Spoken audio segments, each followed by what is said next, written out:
উপহার দিবেন বেগম জিয়াকে, এবং সেই উপহার দিতে কিনা থেকে চলে এসেছেন বিশাল উপহার মির্জা। এবং এই মুহূর্তে আমরা দেখতে পাচ্ছি সেই গোলটি কিন্তু ফিরোজার সামনে চলে এসেছে।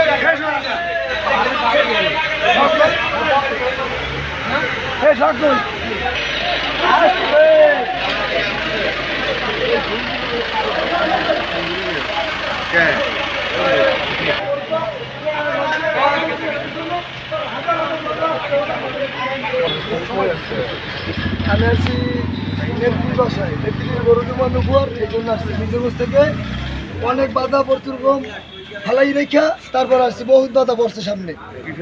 বাধা পড়ছে আপনার বহুত এলেরই বলতে গেলে বহুত কথা, ঠিক আছে। আবার এই রোদ বৃষ্টি সব কিছু বাধা বাধা এই সাইডে। এটা আমার ছেলে, আমার বাচ্চা, এই আমার এলাকার ভাই বোনেদের সব। তাহলে এখান থেকে আমরা 2জন বা 3জন লোক কে আসবে আমার সাথে? আমার সাথে বসার ভাই কই? আমি ভাইয়ান ফুল 3জন।